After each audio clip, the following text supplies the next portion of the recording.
Quelques dynimes qui reviennent très fréquemment, en particulier pendant cette période de vacances. On est amené, bien sûr, à allumer les bougies de Shabbat. Il arrive très souvent qu'en vacances, on soit invité chez des amis dans la famille, qui sont dans la même station que nous. Question, où allumer les bougies? Dans notre propre chalet, dans lequel on va dormir, ou dans la maison vers laquelle nous sommes invités, où nous allons manger. A priori, il vaut mieux allumer Bemakom Lina, là où on dort. Précaution à prendre, mettre des bougies pour lesquelles nous serons sûrs qu'elles seront allumées au moment du retour après le repas. Car sinon, si nous n'avons aucun profit de ces bougies, cela sera considéré comme une bracha en vain, une bracha de vatala. Si cela est impossible, on pourra avantageusement aussi allumer dans la maison où on mange. A priori, les khatrila, il sera bon que l'invité, le oréach, allume avant le balabait. Comme ça disait Poskim, dans la mesure où le maître de maison, la maîtresse de maison, c'est celle qui vous invite. Donc en quelque sorte, c'est elle qui ferait rentrer le Shabbat si elle allumait avant vous. Donc il est bon que l'invité allume avant.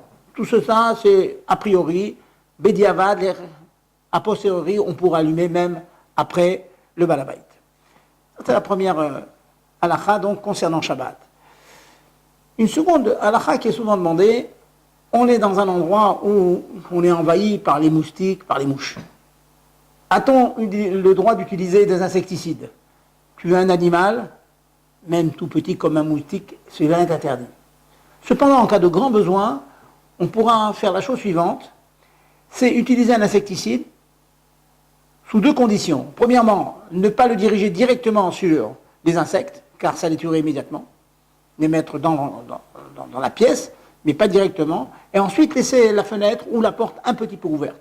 De telle sorte que ce ne soit pas psychréché, ce ne soit pas certain que l'on va tuer l'animal. Dans la mesure où cela n'est pas certain, cela est permis. En cas de besoin, voilà, vous avez la méthode. Troisième chose à laquelle il faut penser, c'est que lorsque vous êtes en vacances, quelquefois on oublie d'apporter la plata sur laquelle nous mettons le repas de Shabbat, la dafina ou le plat de Shabbat. Eh bien, sachez que, le cas échéant, il sera permis de mettre le plat de Shabbat sur une gazinière, même non couverte par une plaque, directement sur le feu, à condition, nous avons déjà dit, nous avons étudié cette halakha-là, mais il est bon de la répéter, à condition que le mets soit, que le repas soit cuit déjà jusqu'au chiour de Ma'achal ben de Rosai, ça veut dire qu'il soit cuit au moins à moitié, le cas échéant, en cas de besoin, même s'il n'est cuit qu'un tiers, si le plat, le mets est déjà cuit un tiers, le mieux la moitié, eh bien on pourra le laisser sur le feu et il continuera à cuire pendant Shabbat. Il sera bien sûr interdit, une fois qu'on aura retiré du feu, de l'y remettre, mais on pourra le retirer une fois qu'il sera cuit et servir la famille. Cela est bien pratique. Voilà, donc c'est quelques précautions, quelques halachot auxquelles penser, qui sont souvent demandées.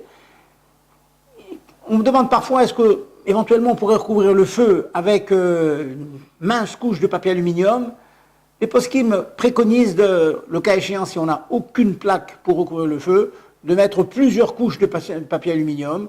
Donc le feu sera considéré comme garouf et katoum, complètement recouvert, auquel cas on pourra laisser même le plat, le mets complètement cru sur le feu, et une fois qu'on en aura retiré et qu'on aura bien vérifié qu'il est complètement cuit, on pourra même le remettre sur le feu.